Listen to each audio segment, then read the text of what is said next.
الحمدللہ نحمده ونستعینه ونستغفره ونؤمن به ونتوکل علیہ ونعوذ باللہ من شرور انفسنا ومن سیئات اعمالنا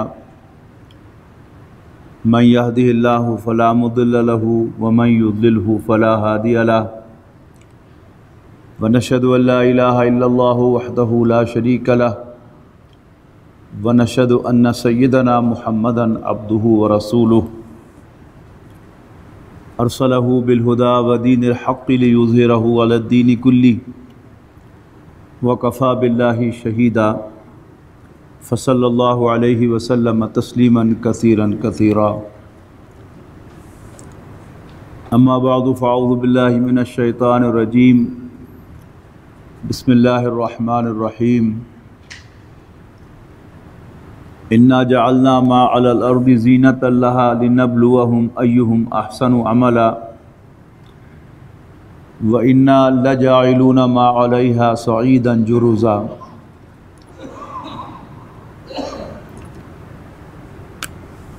محترم بزرگوں، دوستوں، عزیزوں اور بھائیوں،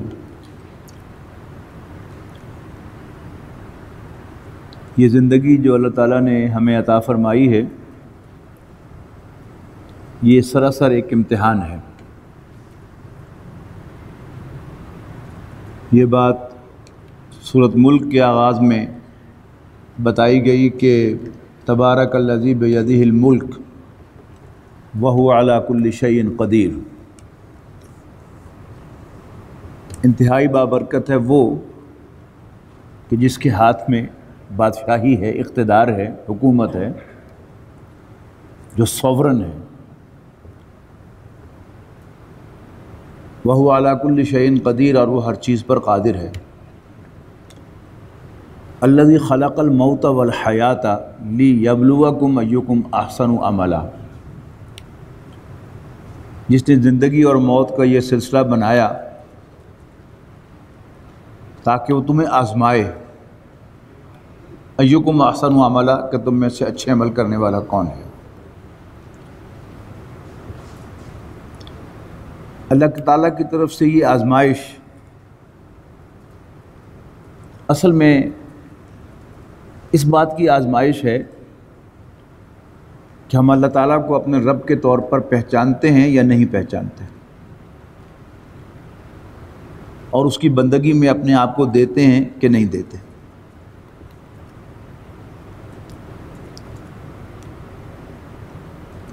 گزشتہ جمعہ جس موضوع پر گفتگو ہوئی تھی، آپ کو یاد ہوگا کہ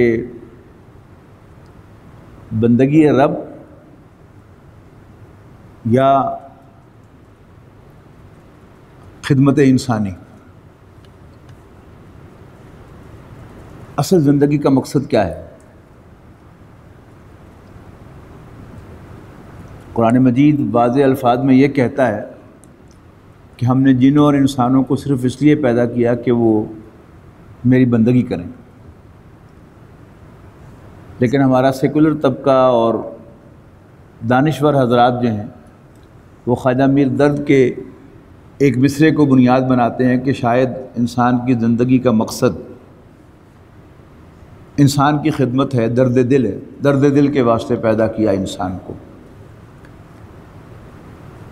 اللہ تعالیٰ کی طرف سے ہمارا جو امتحان اس دنیا میں لیا گیا ہے وہ قدم قدم پر ہے، مختلف زاویوں سے ہے۔ کوئی اللہ تعالیٰ کو ماننے سے انکار کرتا ہے تو کوئی اسے مان تو لیتا ہے، اس کے وجود کو تو تسلیم کرتا ہے، لیکن اس کی بندگی اختیار کرنے کو تیار نہیں ہے۔ پھر بندگی اختیار کرنے کے بعد اللہ تعالیٰ نے جو ذمہ داریاں تفویض کی ہیں، بلا شبہ ان ذمہ داریوں میں سے ایک بڑی اہم ذمہ داری خدمت خلق ہے۔ اب اس خدمت خلق کے بھی کئی پہلو ہیں۔ کسی بھوکے کو کھانا کھلانا بھی خدمت خلق ہے، کسی پیاسے کے لیے پانی کا بندوبست کرنا بھی خدمت خلق ہے، اور نبی اکرم صلی اللہ علیہ وسلم نے اس کو بہت زیادہ سٹریچ کیا ہے کہ کسی راستے سے کوئی اذیت بخش شے ہٹا دینا یہ بھی خدمت خلق ہے، بلکہ آپ نے اس سے بھی آگے بڑھایا بات کو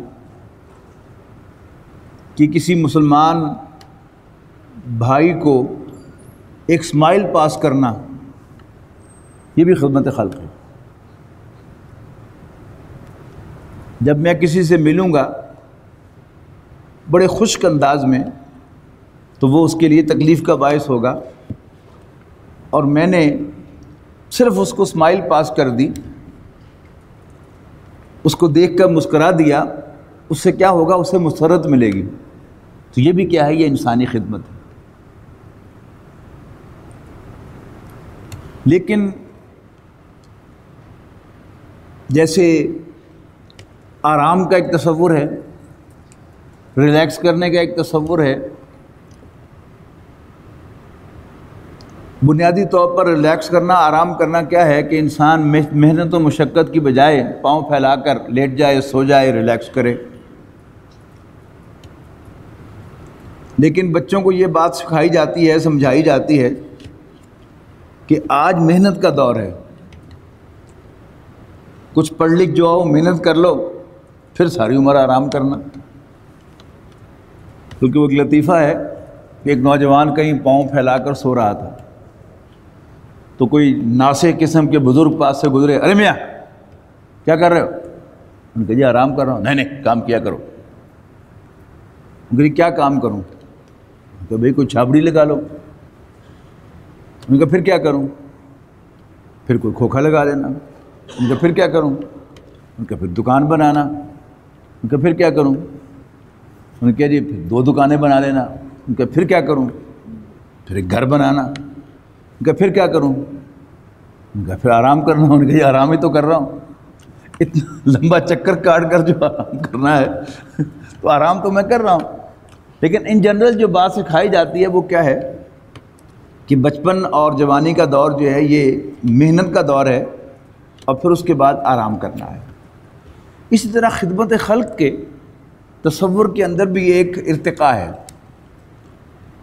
یعنی بالکل بنیادی کیا ہے کہ بھوکے کو کھانا کھلانا، کسی بیمار کی بیمار پرسی کرنا، کسی کو اسمائل پاس کرنا، یہ بھی خدمت خلق ہے۔ کسی غریب کی پیسے سے امداد کر دینا یہ بھی خدمت خلق ہے۔ لیکن خدمت خلق کا ایک اعلیٰ تر تصور ہے، وہ کیا ہے؟ یعنی جو ہم میں سے سمجھدار لوگ شمار ہوتے ہیں وہ ذرا دور کی بات سوچتے ہیں کہ کسی غریب کو جس کو پیسے سنبھال کر رکھنے نہیں آتے وہ ضائع کر دیتا، لہذا اس کو کیش بھی نہ دیا جائے بلکہ اس کا کوئی لانگ ٹرم اس کی ہیلپ کی جائے۔ اور وہ ہیلپ کیا ہے کہ ان کے بچوں کی تعلیم کا بندوبست کیا جائے۔ بڑی اچھی بات ہے۔ پھر اس میں سے زیادہ جو دور کی سوچنے والے لوگ ہیں وہ ان کے لیے کوئی اسکول بھی نہیں کھولتے بلکہ ان کے بچوں کی تعلیم کا ذمہ لیتے ہیں، اور ایسے ایسے ہمارے ہاں اللہ کے فضل و کرم سے لوگ ہیں کہ جو غریب بچوں کی تعلیم کا بندوبست کر کے انہیں ڈاکٹر بھی بنا دیتے ہیں۔ اب سوچ کا ایک اس کا اگلا لیول بھی ہے، وہ کیا ہے کہ آپ نے ایک بچے کو جیب کترا بننے سے بچا لیا اور اس کو تعلیم دلائی اور اس کو ڈاکٹر بنا دیا، اس کو کوئی اور پروفیشنل ایجوکیشن دلا دی، لیکن ابھی بھی اس میں کمی رہ گئی۔ آپ نے اسے ڈاکٹر تو بنایا لیکن انسان نہیں بنایا۔ آپ کے ذہن میں یہ تھا کہ اب وہ گلیوں میں جیب لوگوں کی نہیں کاٹے گا اور بھیک نہیں مانگے گا، ایک باعزت روزی کمائے گا۔ لیکن اگر انسان نہیں بنایا تو اپنے کلینک میں بیٹھ کے بھی لوگوں کی جیب کاٹے گا،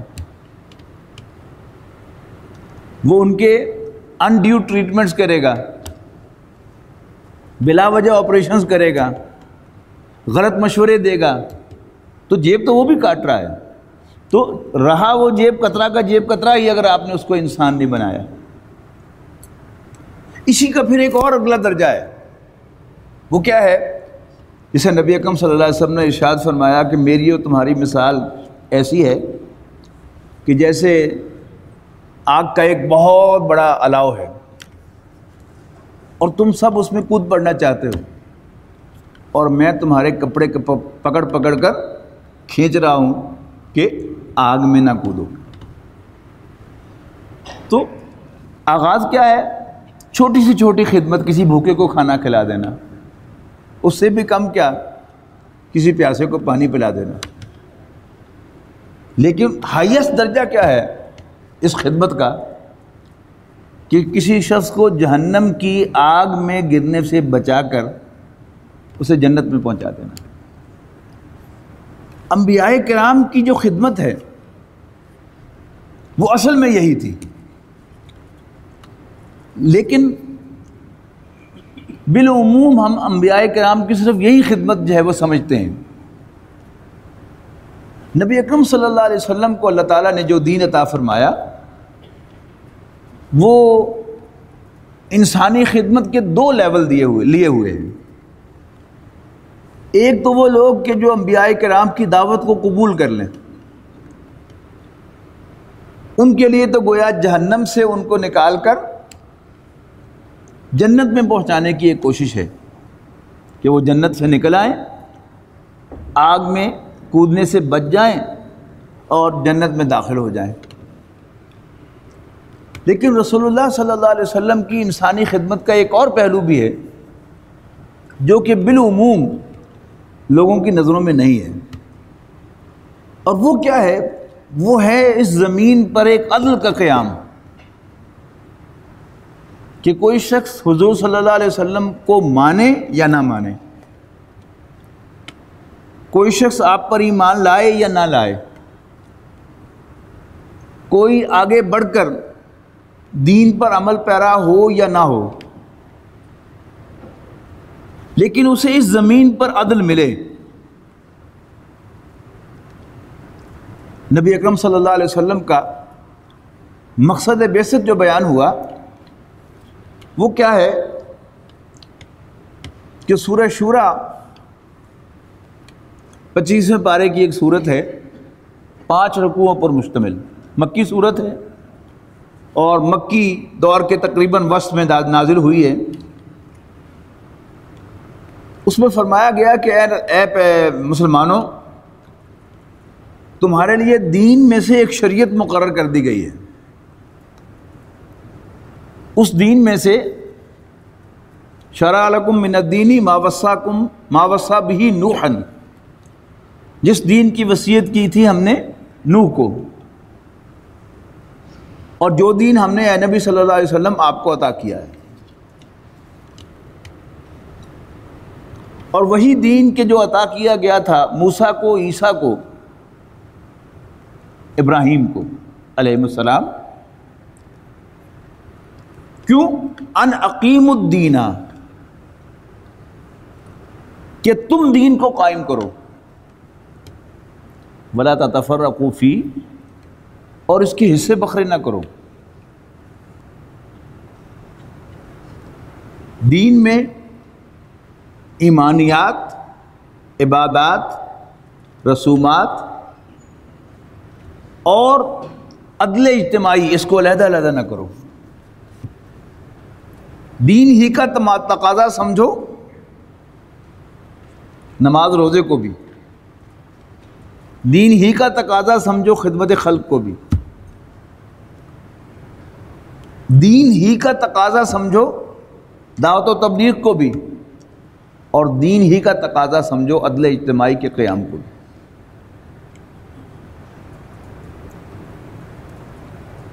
نبی اکرم صلی اللہ علیہ وسلم کی سیرت پر اگر ہم نظر ڈالیں، ایک طائرانہ نظر ڈالیں، تو سیرت النبی کا حاصل یہی نظر آتا ہے کہ نبی اکرم صلی اللہ علیہ وسلم نے اپنی دعوت سے ایک جماعت تیار کی سرفروشوں کی، جن کے دل میں نبی اکرم صلی اللہ علیہ وسلم نے آخرت میں کامیابی کی خواہش پیدا کی، اس دنیا کی ہر چیز قربان کر کے انہوں نے کہا کہ جی ہمیں آخرت مطلوب ہے، جنت مطلوب ہے۔ نبی اکرم صلی اللہ علیہ وسلم نے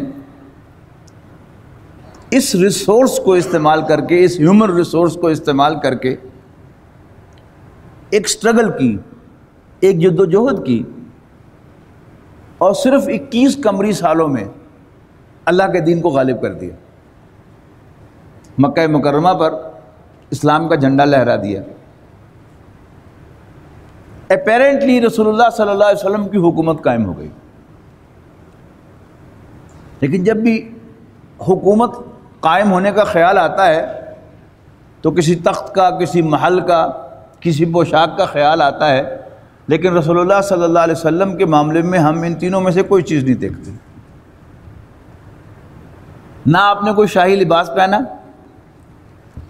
نہ آپ نے اپنے بیٹھنے کے لیے کوئی تخت بنوایا،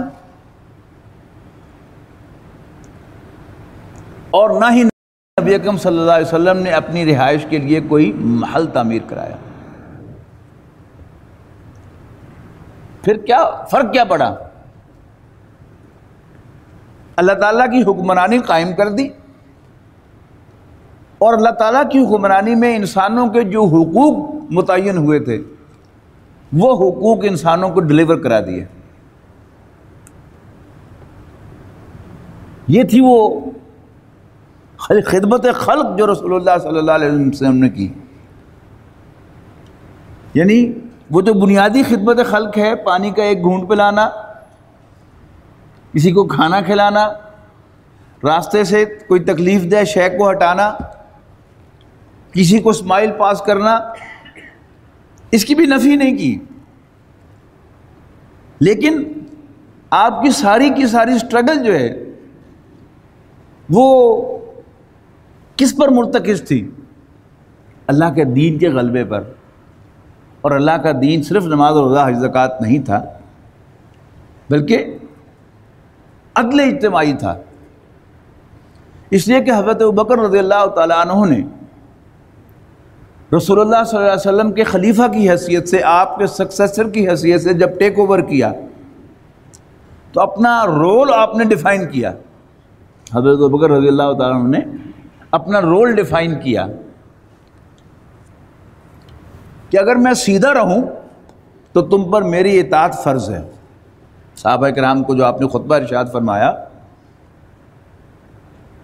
کہ اگر میں سیدھا رہوں تو تم پر میری اطاعت فرض ہے، اور اگر میں ٹیڑھا ہو جاؤں تو تمہارا فرض ہے کہ مجھے سیدھا کر دو۔ اور ایک بدو نے یوں تلوار نکالی، انہوں نے کہا ایک تلوار سے سیدھا کریں گے اب تم۔ اس کے بعد فرمایا کہ تم میں سے ہر قوی میرے سامنے ضعیف ہوگا جب تک کہ میں اسے حق وصول نہ کر لوں، وہ حق جو اس نے غصب کیا ہے میں وہ وصول نہ کر لوں، اور تم میں سے ہر ضعیف میرے سامنے قوی ہوگا جب تک کہ میں اس کا حق اسے دلا نہ دوں۔ اگر آپ غور کریں تو عدل اور ظلم، ان دونوں کی تعریف کیا ہے؟ ایک ہے مساوات، برابری، انصاف۔ انصاف کہتے ہیں نصف نصف کرنے کو، اسی کا دوسرا نام برابری ہے، مساوات ہے کہ دو کے درمیان آدھا آدھا بانٹ دینا۔ لیکن اسلام کا جو آبجیکٹو ہے وہ عدل ہے۔ مساوات سماجی سطح پر ہے کہ کوئی پیدائشی طور پر نہ بڑھیا ہے نہ گھٹیا ہے۔ مساوات اسلام میں کہاں ہے کہ پیدائشی طور پر کوئی بڑھیا نہیں، کوئی گھٹیا نہیں، جسے نبی اکرم صلی اللہ علیہ وسلم نے اپنے حجۃ الوداع کے خطبے میں ڈیفائن کیا کہ لا فضل لعربی علی اعجمی، کسی عربی کو کسی غیر عربی کے پر کوئی فضیلت نہیں، ولا لعجمی علی عربی، اور نہ ہی کسی غیر عرب کو عربی پر کوئی فضیلت ہے، ولا لاحمر علی اسود، ولا لاسود علی احمر، اور نہ کسی گورے کو کسی کالے پر، اور نہ کسی کالے کو کسی گورے پر کوئی فضیلت حاصل ہے۔ اب یہ عربی ہونا، عجمی ہونا، گورا ہونا، کالا ہونا، یہ کیا ہے؟ یہ تو اللہ تعالیٰ کی پیداوار ہے۔ اللہ تعالیٰ نے ہم میں سے جسے چاہا گورا بنایا، جسے چاہا گندمی بنایا، جسے چاہا سانولا بنایا، جسے چاہا کالا بنایا۔ ہم میں سے جسے چاہا خوبصورت بنایا اور جسے چاہا نسبتاً بدصورت بنایا، جسے چاہا دراز کا عطا فرمایا، جسے چاہا ٹھنگنا پیدا کیا، جسے چاہا بینا بنایا، جسے چاہا نابینا بنایا، جسے چاہا گونگا پیدا کیا، جس کو چاہا اسے ایلیکوینٹ پیدا کیا، فصیح و بلیغ بنایا۔ تو یہ تو سب کیا ہے؟ یہ تو اللہ تعالیٰ کی بنائی ہوئی چیز ہے۔ یعنی وہ بات کہ جو کہی گئی نا سورت 30ویں پارے کی ایک سورت میں قیامت کا نقشہ کھینچا اور اس میں کہا کہ وَإِذَا الْمَوْعُودَةُ سُئِلَتْ، جب زندہ دفن کی ہوئی لڑکی سے پوچھا جائے گا بِأَيِّ ذَنبٍ قُتِلَتْ، کہ وہ کس جرم میں قتل کی گئی تھی۔ اگر تو بیٹی ہونا جرم تھا تو وہ تو اس کا جرم نہیں تھا، وہ تو اللہ تعالیٰ کا فیصلہ تھا کہ اس نے اسے بیٹی بنایا۔ تو مرد ہونا، عورت ہونا، عربی ہونا، عجمی ہونا، گورا ہونا، کالا ہونا، یہ کیا ہے؟ یہ تو اللہ تعالیٰ کا بنایا ہوا ہے۔ اس میں تو سب انسان برابر ہیں، لیکن اس کے بعد پھر انسانوں کے حقوق اللہ تعالیٰ نے متعین کیے ہیں۔ باپ کے حقوق، ماں کے حقوق، اولاد کے حقوق، پھر اولاد میں سے بیٹوں کے حقوق، وراثت کے اندر بیٹیوں کے حقوق۔ تو یہ حقوق ہیں جو اللہ تعالیٰ نے متعین کیے ہیں۔ ہر انسان کو اس کا حق دلانا، یہ کیا ہے؟ یہ عدل ہے۔ اور کسی کو اس کے حق سے محروم کرنا، یہ کیا ہے؟ یہ ظلم ہے۔ نبی اکرم صلی اللہ علیہ وسلم کو جو قرآن مجید میں کہا گیا کہ وَمَا أَرْسَلْنَاكَ إِلَّا رَحْمَةً لِلْعَالَمِينَ، کہ نبی ہم نے نہیں بھیجا آپ کو مگر تمام جہانوں کے لیے رحمت بنا کر۔ تو اگر تو ہم یہ مانیں کہ نبی اکرم صلی اللہ علیہ وسلم صرف ایمان والوں کے لیے رحمت تھے، تو پھر یہ آیت جو ہے اس کا صحیح اطلاق نہیں ہوتا، اس لیے کہ ایمان والوں کی تعداد تو دنیا میں ہمیشہ کم رہی ہے اور کم رہے گی۔ ایمان والے تبدیلی لاتے ہیں اور جب عدل قائم ہوتا ہے تو پھر لوگ فوج در فوج اللہ کے دین میں داخل ہوتے ہیں۔ یہی ترتیب ہے، اور یہ تاریخ انسانی میں پہلی دفعہ ہوا خود صرف رسول اللہ صلی اللہ علیہ وسلم کی تشریف آوری کے بعد کہ کثیر تعداد میں لوگ مسلمان ہوئے، ورنہ تاریخ کو پڑھ لیجئے، قرآن مجید میں انبیاء کرام کی تاریخ کا ایک خلاصہ تو بڑی آسانی سے سمجھ میں آ جاتا ہے کہ معدود چند لوگ ایمان لائے ہمیشہ۔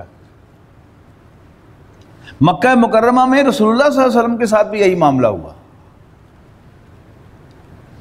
لیکن نبی اکرم صلی اللہ علیہ وسلم ان محدود چند لوگوں کو لے کر مدینہ منورہ تشریف لائے اور پھر انصار شامل ہوئے ساتھ، مدد کرنے والے، پناہ دینے والے مدینے کے لوگ، اور ان دونوں کی جد و جہد سے نبی اکرم صلی اللہ علیہ وسلم نے مکہ مکرمہ کو فتح کیا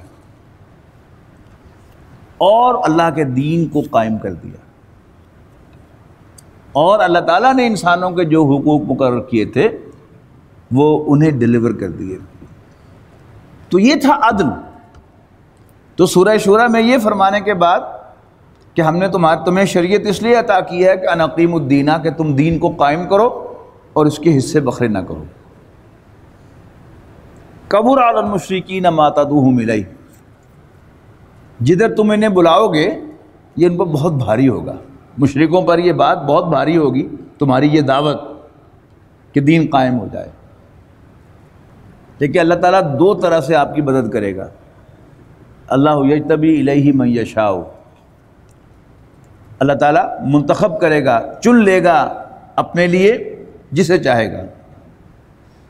وَيَهْدِي إِلَيْهِ مَن يُنِيبُ، اور جو بھی اس کی طرف رجوع کرے گا اللہ تعالیٰ اسے لازماً راستہ دکھائے گا، اسے ڈائریکٹ کرے گا، گائیڈ کرے گا۔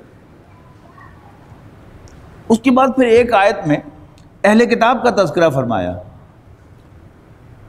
یعنی رسول اللہ صلی اللہ علیہ وسلم مکہ مکرمہ میں مبعوث ہوئے اور مکہ مکرمہ میں آپ کو سخت ریزسٹنس کا سامنا کرنا پڑا۔ تو بٹوین دا لائن ایسا محسوس ہوتا ہے، بٹوین دا لائنز کے رسول اللہ صلی اللہ علیہ وسلم کا خیال تھا کہ چونکہ قریش مکے کے لوگ وحی کے نبوت کے تصور سے ناآشنا ہے، تو شاید جو ہی میری دعوت اہل کتاب تک پہنچے گی وہ آگے بڑھ کر میری دعوت کو قبول کریں گے، اس کی وضاحت کر دی گئی۔ ایسا نہیں ہوگا، بلکہ وہ صرف ضد کی بنیاد پر، یعنی بلا شبہ وہ آپ کو پہچان لیں گے لیکن صرف ضد کی بنیاد پر آپ کی مخالفت کریں گے۔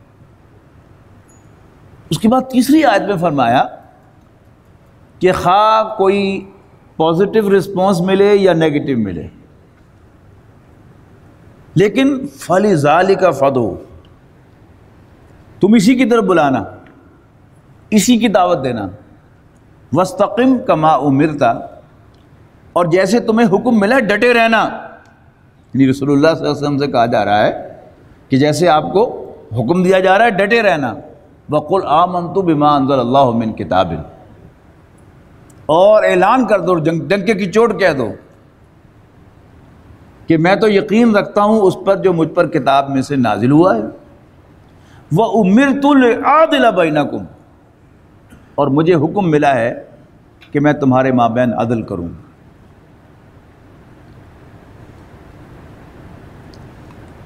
سورہ حدید میں تمام پیغمبروں کے بارے میں یہ بات کہی گئی کہ لَقَدْ أَرْسَلْنَا رُسُلَنَا بِالْبَيِّنَاتِ، کہ ہم نے بہت سے رسولوں کو بھیجا واضح نشانیاں دے کر، معجزات دے کر۔ وَأَنزَلْنَا مَعَهُمُ الْكِتَابَ وَالْمِيزَانَ، اور ہم نے ان کے ساتھ کتابیں بھی نازل کی اور ایک میزان عدل بھی اتاری۔ لِيَقُومَ النَّاسُ بِالْقِسْطِ، تاکہ لوگ عدل پر قائم ہو جائیں۔ یعنی انبیاء کرام نے ہمیشہ لوگوں کو تلقین کی نیکی کی، کسی پر زیادتی نہ کرو، کسی پر ظلم نہ کرو۔ میں بھی بتا چکا آپ کو کہ ظلم کا مطلب کیا ہے، کسی کا حق مارنا۔ تو تمام انبیاء نے تلقین کی تاکہ لوگ عدل پر قائم ہو جائیں، لیکن رسول اللہ صلی اللہ علیہ وسلم صرف عدل کی تلقین کرنے کے لیے نہیں آئے تھے۔ آپ کو تو حکم ملا تھا اُمِرْتُ لِأَعْدِلَ بَيْنَكُمْ، کہ میں تمہارے مابین عدل کروں۔ لہذا تمام جتنے بھی پیغمبر ہو گزرے، خاص طور پر حضرت موسیٰ علیہ السلام سے پہلے، اس لیے کہ پہلی شریعت حضرت موسیٰ کو دی گئی اور پھر ان سے بھی تقاضا کیا گیا بنی اسرائیل سے کہ تم فلسطین کو فتح کر کے اس کو قائم کرو، لیکن چونکہ حضرت موسیٰ کے ساتھیوں نے لڑنے سے انکار کر دیا، لہذا حضرت موسیٰ علیہ السلام اپنا وہ مقصد پورا نہ کر سکے۔ حضرت موسیٰ کے ساتھیوں کے مقابلے میں رسول اللہ صلی اللہ علیہ وسلم نے، رسول اللہ صلی اللہ علیہ وسلم کو اللہ تعالیٰ نے ایسے جانثار عطا کیے کہ انہوں نے رسول اللہ صلی اللہ علیہ وسلم کے چشم و ابرو کے اشارے پر، اب حکم تو بہت دور کی بات ہے، صرف اشارہ پایا انہوں نے کہ آپ یہ چاہتے ہیں، تو انہوں نے اپنی جانیں قربان کر دیں۔ نتیجہ کیا نکلا کہ صرف 21 سال کی محنت، یعنی رسول اللہ صلی اللہ علیہ وسلم کی عمر مبارک 40 برس کی تھی جب آپ پر وحی کا آغاز ہوا، اور سن 11 ہجری ربیع الاول میں آپ کا وصال ہو گیا۔ کل 23 قمری سال ملے آپ کو، لیکن آپ کے وصال سے 2 سال قبل رمضان سن 8 ہجری میں مکہ مکرمہ فتح ہو گیا۔ یہ جو دنیا کے حساب کتاب ہیں ان کے اعتبار سے دیکھا جائے تو یہ کسی حساب میں آنے والی بات نہیں تھی کہ وہ پیغمبر اللہ تعالیٰ کے جو 8 سال پہلے مکہ مکرمہ سے ہجرت پر مجبور ہو کے مدینہ منورہ آئے تھے، لیکن 8 سال کے بعد وہ مکہ مکرمہ میں فاتح کی حیثیت سے داخل ہوئے۔ اور جیسا کہ میں عرض کیا کہ نہ آپ نے اپنے لیے کوئی محل بنایا، نہ تخت بنوایا، نہ پوشاک پہنی، پھر کیا عدل قائم کیا۔ ظلم کا خاتمہ کیا، اس لیے کہ ایکسپلائٹیشن کے جو مختلف طریقے ہیں، ظلم کے جو مختلف طریقے ہیں، ان طریقوں کو پہچاننا بھی آسان نہیں ہے اور ان سب کو ختم کرنا بھی آسان نہیں۔ نبی اکرم صلی اللہ علیہ وسلم نے انسانی خدمت کے کئی اٹیمپٹس کیے۔ آپ کو معلوم ہے کہ آپ یتیم پیدا ہوئے، سلور سپون کے ساتھ نہیں پیدا ہوئے، لہذا آپ نے ابتداءً بڑی سخت محنت کی۔ مکے کی اس گرمی میں آپ نے بہت کم معاوضے پر جانور چرائے، لیکن انسانی خدمت کا جذبہ اس وقت بھی تھا، تو آپ وہ خدمت اس وقت بھی کرتے تھے جس میں پیسہ نہیں لگتا تھا۔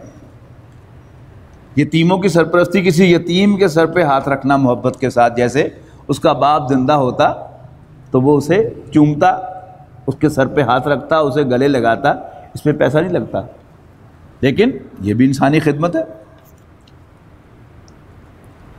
اور 1400 سال 1500 سال پہلے کی بوڑھی خاتون مکہ مکرمہ کی بیوہ، اس سے جا کر دوسرے چوتھے روز پوچھتے رہنا اماں جی کو کاموں بے دسو، یہ بھی خدمت ہے کہ نہیں؟ لیکن جب نبی اکرم صلی اللہ علیہ وسلم کی شادی حضرت خدیجہ سے ہوئی،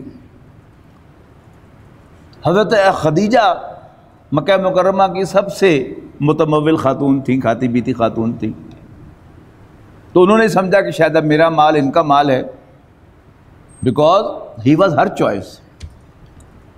رسول اللہ صلی اللہ علیہ وسلم کو پروپوز حضرت خدیجہ نے کیا تھا، رسول اللہ صلی اللہ علیہ وسلم نے حضرت خدیجہ کو پروپوز نہیں کیا تھا۔ آپ کے اخلاق، آپ کے کردار کی وجہ سے انہوں نے آپٹ کیا کہ یہ میرا شوہر بنے،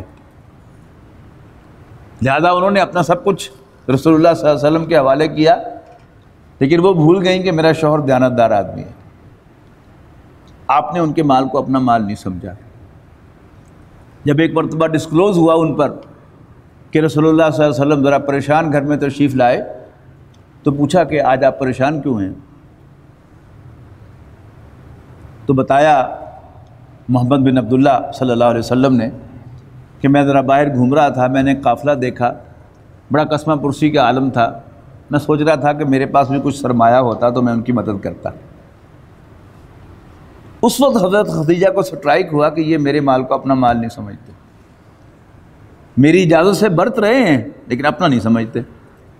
تو انہوں نے مکی کے سرداروں کو بلایا اور ان سے کہا کہ تم سب گواہ رہو کہ میں نے اپنا سارا مال اپنے شوہر محمد بن عبداللہ کو ہبہ کر دیا۔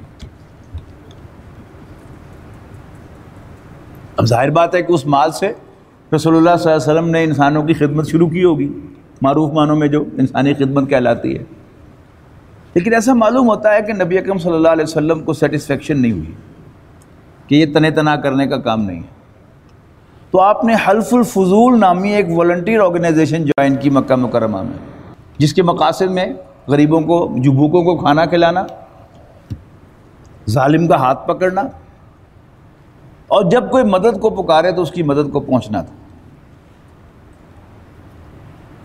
لیکن ایسا معلوم ہوتا ہے کہ نبی اکرم صلی اللہ علیہ وسلم وہاں بھی مطمئن نہیں ہوئے کہ ایکسپلائٹیشن ہو رہی ہے یہاں پہ۔ کیوں؟ ایسے ادارے عام طور پر سیلف ڈیسیونگ ہوتے ہیں۔ آپ ان کے ہیڈ کوارٹرز میں جائیں تو آپ کو تفاصیل ملیں گی کہ یہ ادارہ کیا کام کر رہا ہے اور کتنی ترقی کر رہا ہے۔ پہلے سال میں ہم نے 200 بھوکوں کو کھانا کھلایا، اگلے سال 1000 کو کھلایا، اب ہم لاکھوں کو کھلا رہے ہیں۔ اب ایک عام آدمی بڑا امپریس ہوتا ہے کہ یار بڑی خدمت ہے، وہ کہتا ہے میرا بھی حصہ ڈال دیں۔ لیکن ذہین آدمی، اور یاد رہنا چاہیے کہ رسول اللہ صلی اللہ علیہ وسلم نوع انسانی کے ذہین ترین فرد، ذہین آدمی فوراً دیکھتا ہے اس اعداد و شمار کو تو وہ کانپ جاتا ہے۔ What's this? کہ پہلے سال اس کمیونٹی میں بھوکے 200 تھے، اگلے سال 1000 ہو گئے اور اب لاکھوں ہو گئے۔ عام طور پر ایک خیال آتا ہے کہ 2-3 ظالم مار دیے جائیں تو شاید ظلم ختم ہو جائے، ایسا ہوتا نہیں. آپ 2 ظالموں کو ماریں گے 4 پیدا ہوں گے، 4 کو ماریں گے 10 پیدا ہوں گے. یہی وہ شے تھی غالباً جو رسول اللہ صلی اللہ علیہ وسلم کو غار حرا میں لے کے گئی تھی. آپ وہاں کیا عبادت کرتے تھے؟ حدیث میں آتا ہے کہ آپ وہاں چلے جاتے تھے اور عبادت کرتے تھے. کیا عبادت کرتے تھے؟ قرآن مجید نازل نہیں ہوا تھا، نماز تھی نہیں، غور و فکر تھی آپ کی عبادت.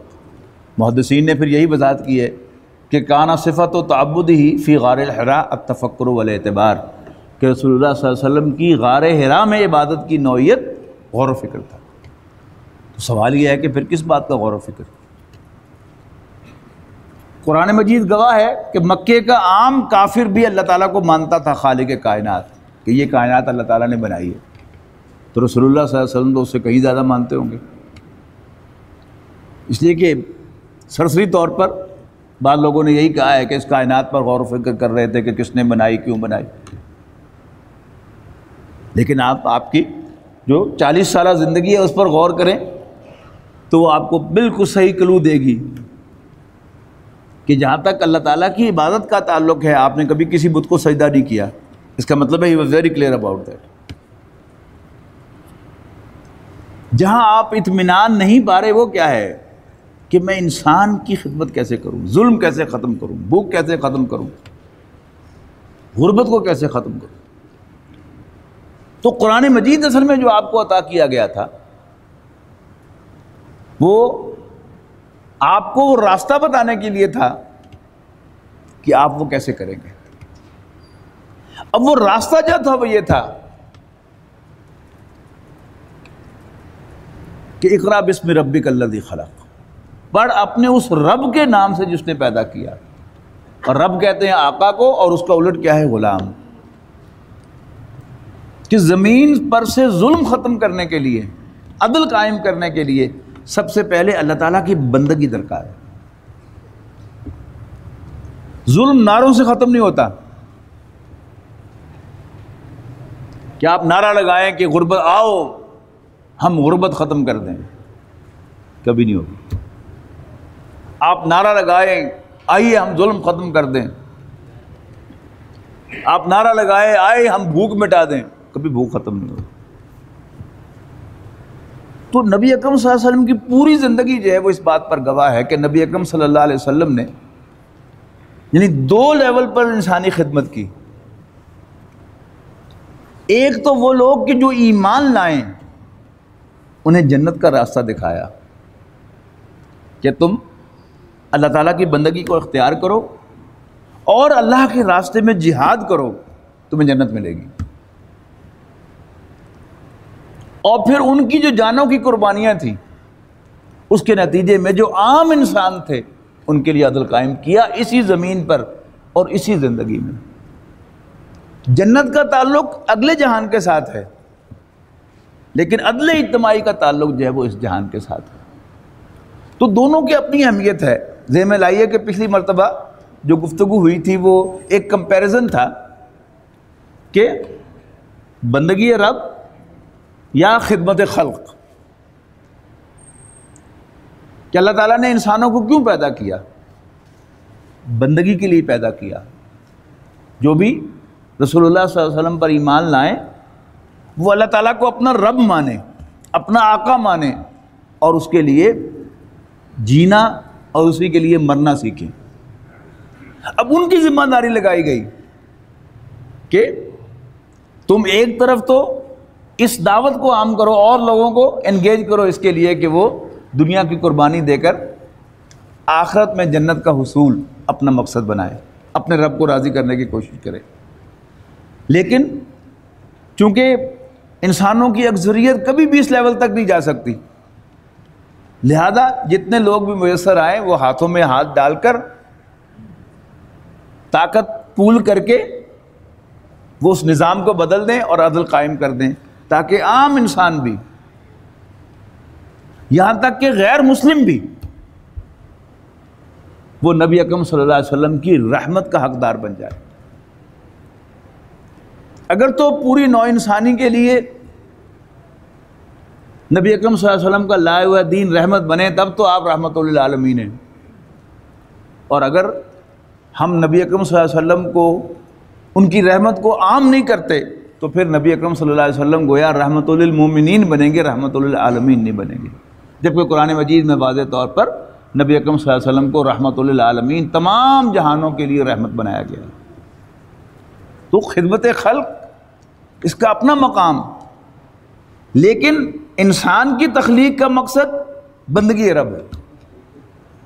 میں نے صرف جنوں اور انسانوں کو اس لیے پیدا کیا کہ وہ میری بندگی کریں۔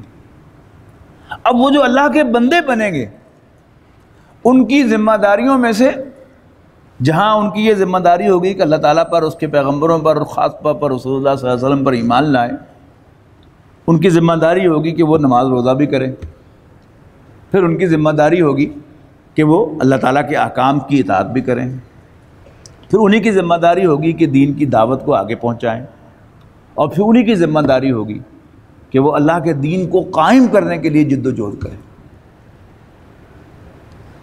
تو جس چیز کا دین میں جو مقام ہے ہمیں اس کو صحیح مقام پر سمجھنا چاہیے۔ عام طور پر ہوتا یہ ہے کہ ایک چیز کو لے کر دوسرے کی نفی کی جاتی ہے، مطلوب یہ نہیں ہے۔ مطلوب کیا ہے کہ دین میں ہر چیز کا جو مقام ہے ہم سمجھیں اور اس کو اس کا اصل مقام دینے کی کوشش کریں، تو اس سے انشاءاللہ مثبت نتائج بھی نکلیں گے، اور دین کی برکات جو ہیں وہ بھی انشاءاللہ نوع انسانی کے ہر فرد تک پہنچے گی۔ اقول قولی ھذا واستغفر اللہ لی ولکم ولسائر المسلمین والمسلمات۔